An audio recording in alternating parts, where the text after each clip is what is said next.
जय श्री राम। जय जय श्री राम। जय श्री राम। जय जय श्री राम। जय गुरुदेव। जनकपुर वासियों ने सुना कि बारात जाएगी तब व्याकुल होकर एक दूसरे से बात पूछने लगे। जाना सत्य है, यह सुनकर सब ऐसे उदास हो गए मानो संध्या के समय कमर से कुछ आ गए हों। जाते समय जहाँ जहाँ बाराती ठहरते थे वहाँ वहाँ बहुत प्रकार का सीधा बेचा गया अनेकों प्रकार के मेवा पकवान और भोजन की सामग्री जो बखानी नहीं जा सकती अलग पहलों और कहारों पर भर भर कर भेजी गई। साथ ही जानकी जी अनेकों सुंदर सैयाएँ साथ ही जनक जी ने अनेकों सुंदर सैयाएँ भेजी।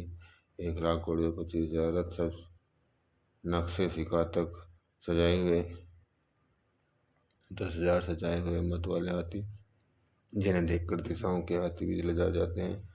गाड़ियों में भर भर कर सोना वस्त्र और रत्न और भैंस के आए तथा और भी नाना प्रकार की चीजें दी। इस प्रकार जनक जी ने फिर से अप्रेम में दे दिया तो कहा नहीं जा सकता और जिसे देखकर लोकपाल हुए लोगों की संपदा भी थोड़ी जान पड़ती है। इस प्रकार सब सामान सजाकर राजा जनक ने होरी भेज दिया। रात चलेगी यह सुनते ही सब रानियां ऐसी विकल हो गई मानो थोड़े जल में मछलियाँ छटपटा रही हों और वे बार बार सीता जी को गोद कर लेती हैं और आशीर्वाद देकर भी सिखावन देती है। तुम सदा अपनी पति की प्यारी हो, तुम्हारा स्वभाव अचल हो तो हमारा यही आशीष है। सास ससुर और गुरु की सेवा करना, पति का रुख देखकर उनकी आज्ञा का पालन करना सयानी सखियाँ अत्यंत स्नेहवश कोमल वाणी से स्त्रियों के धर्म सिखलाती हैं। आदर के साथ सब पुत्रियों को समझाकर रानियों ने बार बार उन्हें हृदय से लगाया। माताएं फिर बैठती और कहती हैं कि ब्रह्मा जी ने स्त्री जाति को क्यों रचाया है। उसी समय सूर्यवंश के पताका स्वरूप श्री रामचंद्र जी भाइयों सहित प्रसन्न होकर विदा कराने के लिए जनक जी के महल में चले। स्वभाव से ही सुंदर चारों भाइयों को देखने के लिए नगर के स्त्री पुरुष दौड़े। कोई कहता है आज ये जाना चाहते हैं। विदेह ने विदाई का सब सामान तैयार कर लिया है। राजा के चारों पुत्र इन प्यारे मेहमानों को रोको नेत्र भर कर देख लो। हे सयानी, कौन जाने किस पुण्य से विधाता ने इन्हें यहाँ लाकर हमारे नेत्रों का अतिथि बनाया है। मरने वाले जिस तरह अमृत पा जाए, जन का भूखा कल्प वृक्ष पा जाए और नरक में रहने वाला जीव जैसे भगवान के परम पद को प्राप्त हो जाए, हमारे लिए इनके दर्शन वैसे ही हैं। श्री रामचंद्र जी की शोभानी रख कर हृदय में धर लो, अपने मन को सांप और उनकी मूर्ति को मणि बना लो। इस प्रकार सबको नेत्रों को फल देते हुए सब राजकुमार राजमहल में चले गए।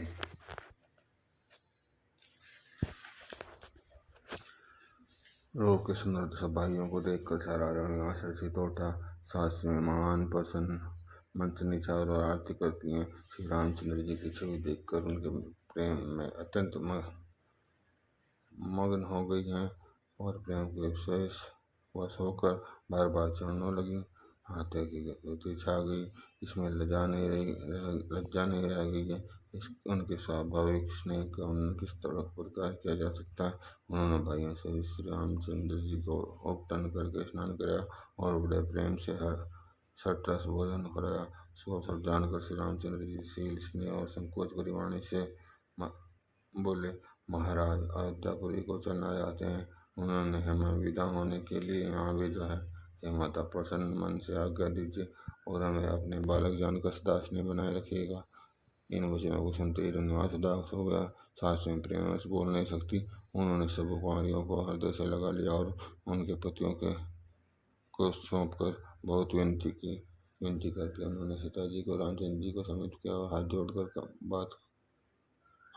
बार बार कहा, हे तात, हे सुजान, मैं भली जाती हूँ, तुमको इसकी गति मालूम है। परिवार को पूर्ववासियों को मुझको और राजा को सीता पुराणों से समान प्रिय है, ऐसा जानिएगा। हे तुलसी के स्वामी, इसके शील और स्नेह को देखकर इसे अपनी दासी करके मानिएगा। तुम पूर्ण काम हो, सुजान शिरोमणि हो और भाव प्रिय हो। हे राम, तुम भक्तों के गुणों को ग्रहण करने वाले, दोषों का नाश करने और दया के धाम हो। ऐसा कहकर रानी चरणों को पकड़कर रह गई, मानो उनकी वाणी प्रेम रूप दल में समा गई हो। स्नेह से सनी हुई श्रेष्ठ वाणी सुनकर श्री राम जी ने सास का बहुत प्रकार से सम्मान किया। तब श्री रामचंद्र जी ने हाथ जोड़कर विदा मांगते हुए बार बार प्रणाम किया। आशीर्वाद पाकर फिर सिर नवाकर भाइयों से स्वर्गनाथ जी चले। श्री राम जी सुंदर मधुर मूर्ति को हृदय में लाकर सब रानियां स्नेह से स्थिर हो गई। फिर धीरे धारण करके कुमारियों को बुलाकर माताएं बारम्बार उन्हें घटने लगी। पुत्रियों को पहुंचाती है, फिर लौट कर मिलती हैं। परस्पर कुछ थोड़ी प्रीति नहीं बढ़ी। बार बार मिलती हुई माताओं को सखियों ने अलग कर दिया, जैसे हाल की ब्याही गांव को उसके बालक बछड़े से अलग कर दें। तब सब स्त्री पुरुष सहित सारा निवास प्रेम के विशेष वश हो रहा है। ऐसा लगता है मानो जनकपुर में करुणा ने नजर डाल दिया हो। जानकी जी ने तोता और मैना को पाल पोस कर बड़ा किया था, सोने के पिंजरों में रखकर पढ़ाया था। वे व्याकुल होकर कह रहे हैं, वेदई कहाँ है? उनके ऐसे भाषणों को सुनकर धीरज किसको नहीं त्याग देता। जब पक्षी और पशु तक इस तरह विकल हो गए हैं, तब मनुष्यों की दशा कैसे की जा सकती है। तब भाई सहित जनक जी वहाँ आए, प्रेम में से उमड़ रहे, उनके नेत्रों का जल भर आया। वे परम वैराग्यवान कहलाते थे। पर सीता जी को देखकर उनका भी धीरज भाग गया। राजा ने जानकी जी को हृदय से लगा लिया। ज्ञान की महान मर्यादा मिट गई। सब बुद्धिमान मंत्री उन्हें समझाते हैं। तब राजा ने विषाद करने का समय न जानकर विचार किया। बारम्बार पुत्रों का हृदय से लगाकर सुंदर सजी हुई पालिका में मंगवाई। सारा परिवार प्रेम में वैसे राजा ने सुंदर मुख जानकर सिद्धि सहित गणेश जी का स्मरण करके कन्याओं का पालकियों में पर चढ़ाया। राजा ने पुत्रियों को बहुत प्रकार समझाया। उन्होंने स्त्रियों का धर्म और कुल की रीति समझाई। बहुत से दास दिए जो सीता जी के प्रिय और विश्वासपात्र सेवक थे। सीता जी के चलते समय जनकपुर वासी व्याकुल हो गए। मंगल की राशि शुभ शगुन हो रहे हैं। ब्राह्मण और मंत्रियों के समाज सहित राजा जनक जी उन्हें पहुंचाने के लिए साथ चले। समय देखकर बाजे बजने लगे और हाथियों ने रथ हाथी और घोड़े सजाए। दशरथ जी ने सब ब्राह्मणों को बुला लिया और उन्हें दान और सम्मान से परिपूर्ण कर दिया। उनके चरण कमलों की धूलि सिर पर धरकर और आशीष पाकर राजा आनंदित हुए और गणेश जी का स्मरण करके उन्हें प्रस्थान किया। मंगलों के मूल अनेकों शकुन हुए। देवता हर्षित होकर फूल बरसा रहे हैं और अप्सराएं गान कर रही हैं। अवधपति दशरथ जी गाड़े बजाकर आनंदपूर्वक अयोध्यापुरी को चले। राजा दशरथ जी ने विनती करके प्रतिष्ठित जनों को लौटाया और आदर के साथ सब मंगलनों को बुलवाया। उनके गहने कपड़े घोड़े हाथी दिए और प्रेम से पुष्ट करके उनको सबको संपन्न अर्थात बलयुक्त कर दिया। वे सब प्रकार बार बार युद्धावली खानकर और श्री रामचंद्र जी को हृदय में रखकर लौटे। कौशलाधीश दशरथ जी बार बार लौटने को कहते हैं, परंतु जनक जी प्रेम से लौटना ही नहीं चाहते। दशरथ जी ने फिर स्वानिवचन कहे, हे राजन, बहुत दूर आ गए, अब लौटिए। फिर राजा दशरथ जी रथ से उतरकर खड़े हो गई। उनके नेत्रों में प्रेम का प्रभाव उड़ गया। प्रेमाश्रु की धारा बह चली। तब जनक जी हाथ जोड़कर मानो स्नेह रूपी अमृत से डुबोकर वचन बोले, मैं किस तरह बनाकर किन शब्दों में विनती करूं? है महाराज, आपने मुझे बढ़ाई दी है। अयोध्यानाथ दशरथ जी ने अपने स्वजन संबंधी का इस प्रकार से सम्मान किया। उनके आपस के मिलन से अत्यंत विनय थी और इतनी प्रीति थी कि हृदय में समाधि न थी। जनक जी ने मुनि मंडली को सिनाया और सभी से आशीर्वाद पा। फिर आदर के साथ वे रूपशील और गुणों के निदान सब भाइयों के अपने दामादों से मिले और सुंदर कमल के समान हाथों को जोड़कर ऐसे वचन बोले कि हे मानो प्रेम से ही जन्मे हूँ। हे राम जी, मैं इस बार आपसे मैं किस प्रकार आपकी प्रशंसा करूं? आप मुनि और महादेव जी के मन रूपी मानसरोवर के हंस हैं। योगी लोग उनके लिए क्रोध मोह ममता और मद को त्याग कर योग साधन करते हैं। सर्वव्यापक ब्रह्म अव्यक्त अविनाशी चिदानंद और निर्गुण गुणों की राशि है, जिनको मानने सहित मन सहित वाणी नहीं जानती और सब जिनका अनुमान नहीं करते हैं, कोई तर्क नहीं कर सकते, जिनकी महिमा को वेद नीति अधिक वर्णन करता है, और जो सच्चिदानंद तीनों कालों में एक रस रहते हैं, वे ही समस्त सुखों के मूल मेरे नेत्रों के विषय हुए। ईश्वर के अनुकूल होने पर जगत में जीव को सब लाभ ही लाभ है। आपने मुझे बहुत प्रकार से बढ़ा दी, अपना जन स्नान कर अपना लिया। यदि 10,000 सरस्वती और शेषों और करोड़ों कल्पों तक करना करते रहें तो भी हे रघुनाथ जी सुनिए, मेरे सौभाग्य और आपके गुणों तथा गुणों की कथा कहकर समाप्त नहीं की जा सकती। मैं जो कुछ कह रहा हूँ अपने इस एक ही बल पर कि आप अत्यंत थोड़े प्रेम में प्रसन्न हो जाते हैं। मैं बार बार हाथ जोड़कर यह मांगता हूँ कि मेरा मन भूलकर भी आपके चरणों को न छोड़े। जनक जी के शेष वचनों को सुनकर और मानव प्रेम से पुष्ट हुए पूर्ण काम श्री रामचंद्र जी संतुष्ट हुए। उन्होंने सुंदर विनती करके पिताजी दशरथ जी और भूषण जी और गुरु वशिष्ठ जी के समान जानकर ससुर जनक जी का सम्मान किया। फिर जनक जी ने भरत जी से विनती की और प्रेम के साथ मिलकर फिर उन्हें आशीर्वाद दिया। पिता जन लक्ष्मण जी शत्रुघ्न जी से मिलकर उन्हें साथ दिया। वे परस्पर प्रेम के वश होकर बार बार आपस में सिमरने लगे। जनक जी बार बार विनती और बढ़ाई करके श्री रघुनाथ जी सब भाइयों के साथ चले। जनक जी ने जाकर विश्वामित्र जी के चरण पकड़ लिए और फिर उनके चरणों की रज को सिर और नेत्र पर लगाया।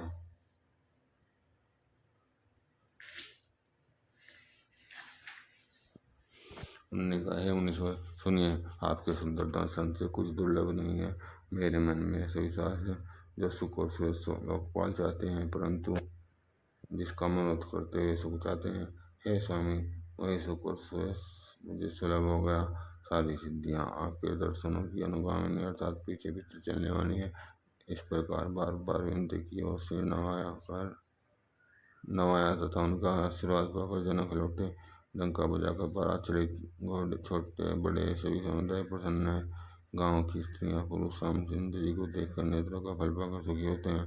बीच बीच में सुंदर मुकाम करती हैं हुई तथा मार्ग के लोगों को सुख देती हुई बारात परिवार पवित्र दिन में अयोध्यापुरी के समीप जा पहुंची।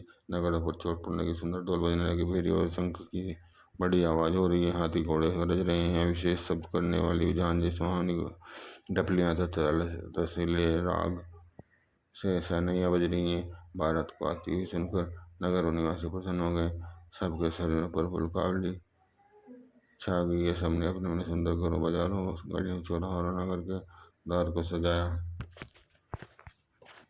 सारी गलियां आरागने से सिंची गई हो। जहाँ तहाँ सुंदर चौक पुराए गए। तोरणों, ध्वजा, पताका और मंडपों से बाजार ऐसा सजा कि जिसका वर्णन किया जा सकता। फल सहित सुपारी, केला, आम, मूल, श्री, कदम और तमाल वृक्ष लगाए गए। वे लगे हुए सुंदर वृक्ष पृथ्वी को छू रहे हैं। उनके मणियों के थाले बड़ी सुंदर कारीगरी से बनाए गए हैं।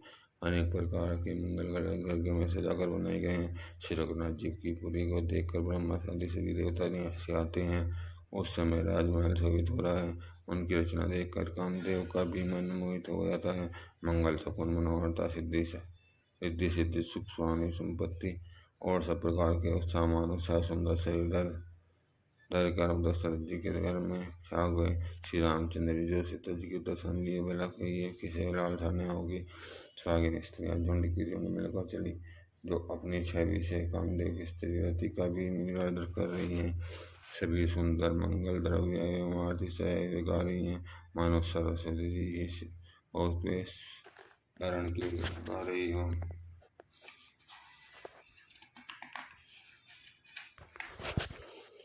बहुत से बाजे बजने लगे। आकाश में देवता और नगर में लोग प्रेम में मगन है। बाराती में से मन बने ठंडे, उनका वर्णन नहीं हो सकता। परम आनंद देता है। सुख मन उनके मन में समाधान नहीं है। तब अयोध्यापति अयोध्यावासियों ने राजा को दोहार की, श्री रामचंद्र जी को देखते ही सुखी हो गए। सब मणि और वस्त्र न्यौछावर कर रहे, नेत्रियों में जल भर आए और शरीर पुलकित है। नगर की स्त्रियां आनंदित होकर आरती कर रही हैं और सुंदर सरकुमारों को देखकर से हर्षित हो रही हैं।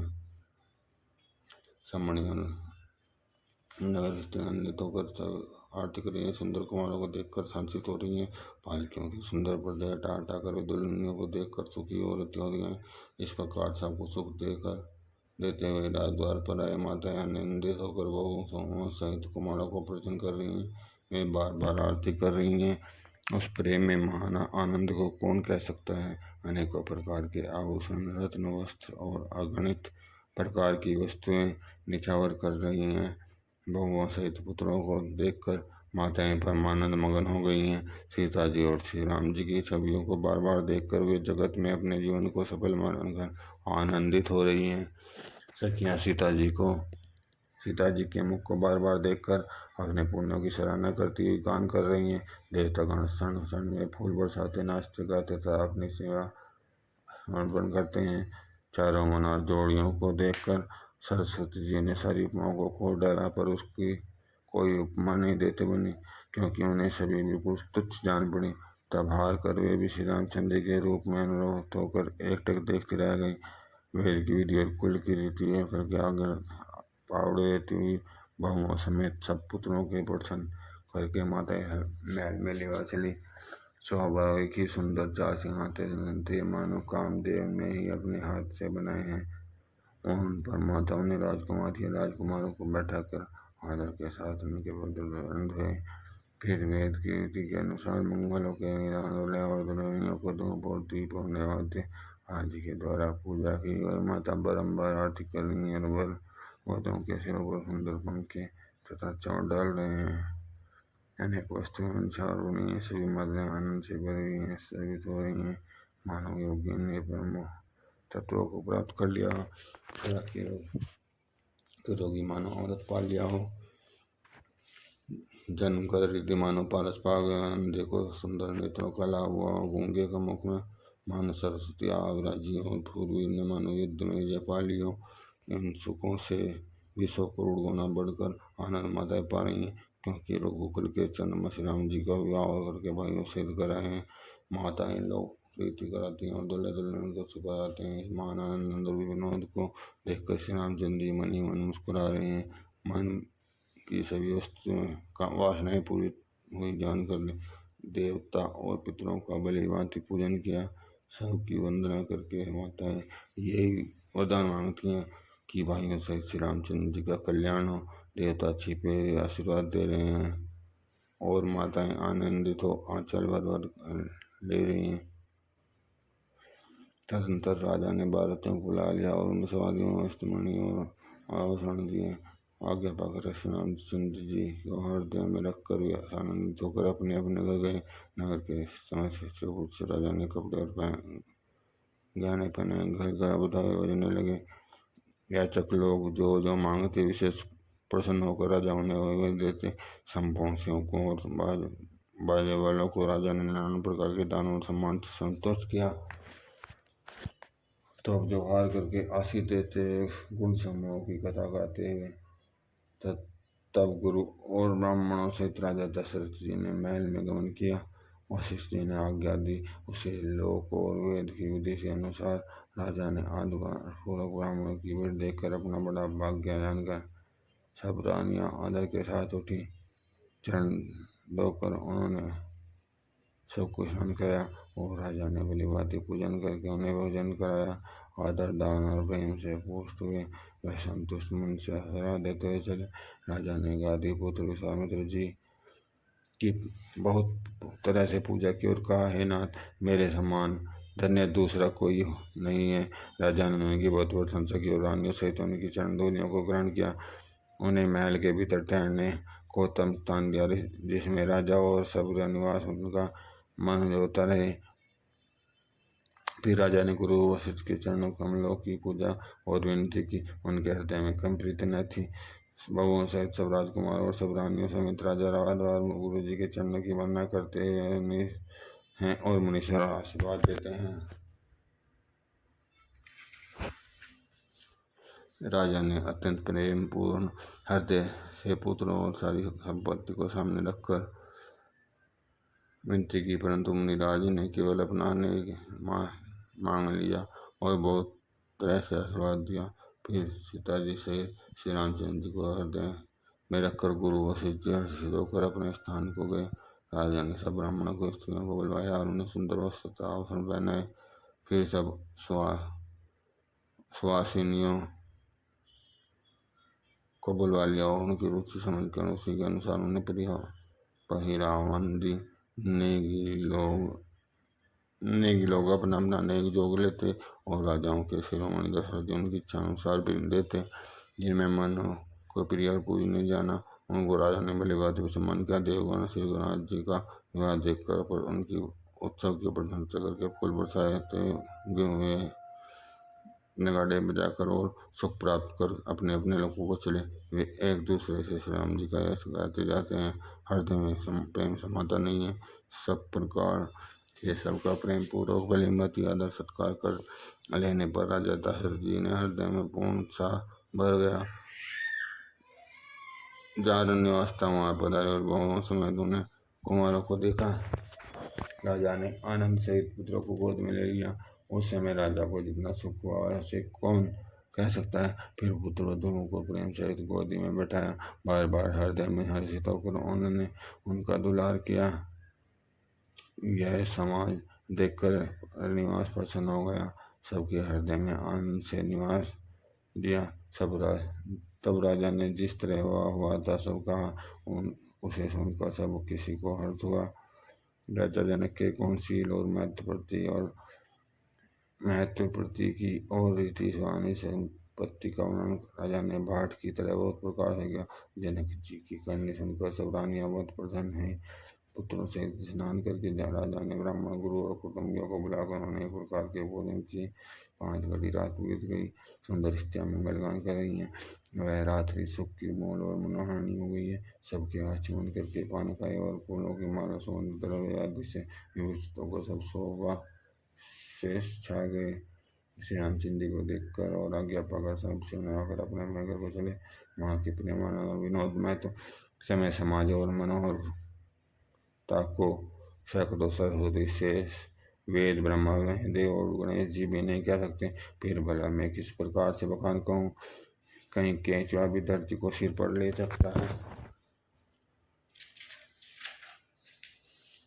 राजा ने सब प्रकार से सम्मान करके कोमल वचन कहकर रानियों को बुलाया और कहा, बहु अच्छी हैं, पराई घर आई हैं, उनको इस तरह रखना जैसे नेत्रों को पलके रहती हैं।